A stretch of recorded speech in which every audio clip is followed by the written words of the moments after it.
right, Shalom. First and foremost, giving all praise, glory, and honor that's due to Yahweh, Bahashim, Yahweh Shai, Bahashim, Kodash, double honors to the elders and apostles at their millstone who were well. Peace and blessing to the 144,000 and the hopeful elect. Shalom, Barak and Thumb.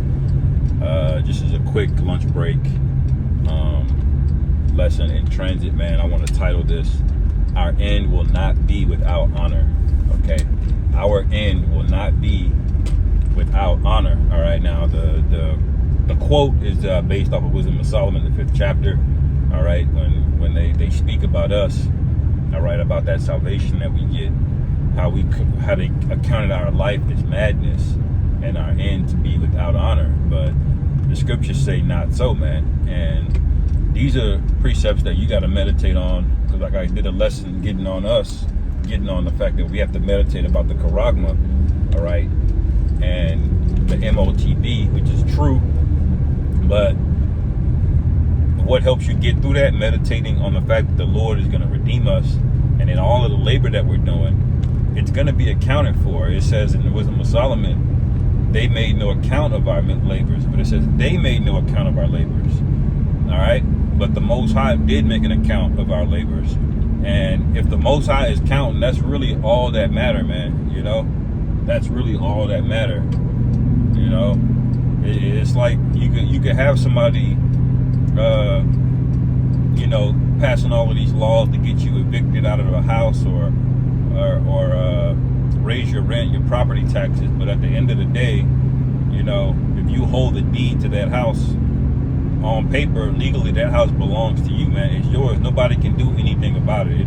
They can reappraise it to try to scam you out of property taxes and do these things or that, whatever to you. But at the end of the day, you know, you own that house, all right? And this is how you have to look at our labors, man. Like, our labors is evaluated by the Most High. It doesn't matter what other people count it as or what they try to spin it into, all right? We're going into a time of persecution where, you know, basically all the good things that we do are going to be turned and flipped upside down, all right, to try to ostracize us, man. All right, to try to demonize us, assassinate our character, if you will, because everything is upside down, everything is backwards.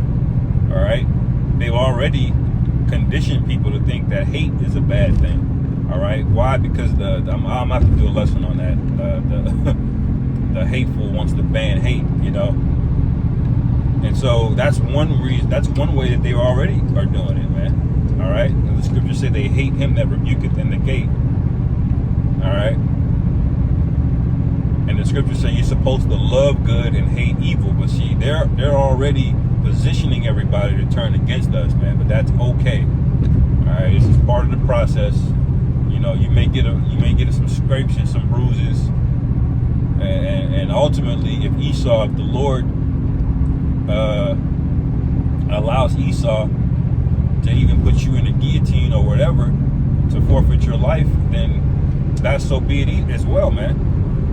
All right, these are things that we're willing to do, but ultimately we think and we meditate on the back end. All right, a real investor, a true master investor, he doesn't get caught up in the where the company is now, what it looks like now. He sees the future, where things are headed.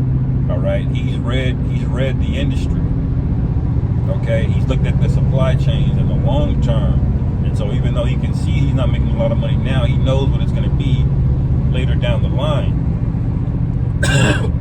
All right, where most people can't see it. All right, and so good investors are able to do that. They're able to see. They have foresight. Okay, they're able to see where things are going to go, where things are going to end up. And we have to have that same thing, because this is a spiritual investment. All right. And our end will not be without honor. When it's all said and done, all right, that's in Jeremiah, there'll come a day where they won't say, the Lord, Yahweh liveth, that brought the children of Israel up out of Egypt, but out of the land of the north. There's going to be a new high holy day, man, commemorating the acts and things that we did, man.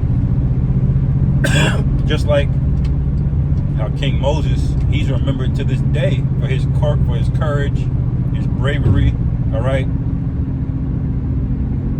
Him being a righteous man to come and redeem and stand boldly in front of the face of Pharaoh, man. Saying, these are not your people, this is the Lord's people, man. Let them go. To this day, Moses is remembered for that, man. And we are in the lot of Moses today, all right? And what do I mean by that? The ministry, the men that went out to do the work of the Lord, the Great Commission, if you will, all right? That's the work of Moses all over again. Why? Because we're in Egypt all over again. And Egypt is going to go down the same way it went down last time, all right? Except the Lord is going to hit this place, spiritually, Sodom and Egypt. So what's going to happen? It's going to get hit. It's going to go out the way Sodom did, and the way Egypt went out. Egypt went out with a bunch of plagues, and they were never the same after that. Okay, and Sodom and Gomorrah went out with fire, and they were never the same after that. So America's going to get hit with both of them, man. All right, at the same time, the left and the right. All right, so we got nothing really to be ashamed about, all right? Even though even our own people, Israelites, are going to try to make us seem like we got something shameful, all right, that we should feel shameful for the things that we teach, you know. And this is mainly in Deuteronomy 22 I'm thinking about, all right, how there's a big issue and a controversy because they don't understand it. Their minds are just, they've been in America too long, all right?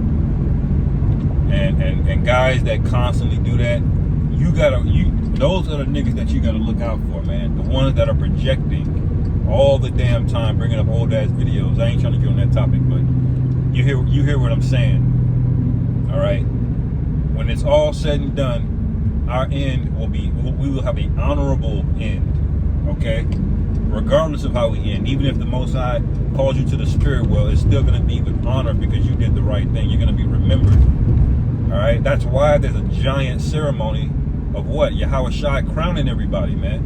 All right, and he ain't gonna give a damn. Oh, he look like a Moabite because you a Negro only. He don't give a damn about none of that. The Most High knows who his elect men are, and there ain't gonna be no shame in the works that we've done, man. We're gonna be glorified, and y'all are gonna be the ones that are shamed. All right, so our end is not gonna be without honor, as the scriptures wrote it, have it written, man. All right.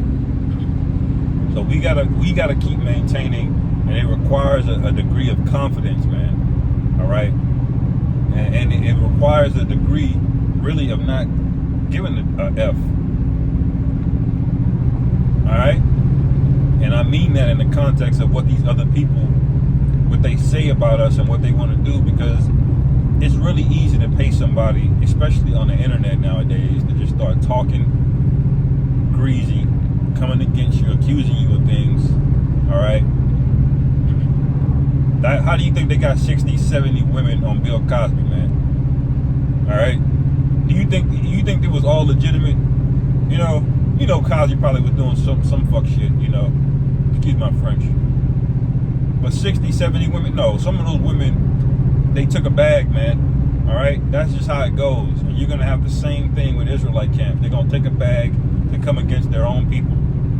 All right, but that's okay, because one of the Lord's jobs is gonna be to separate the wheat from the tares. And when that happens, you Israelites, man, all right, y'all are gonna be in terrible case, because the Lord is gonna start with you first, man. All right. So I'll end it there, man. Lord willing, this is edifying. Call for Lord Yahweh B'Hashem Yahweh Shai. B'Hashem Shalom. On to the next one.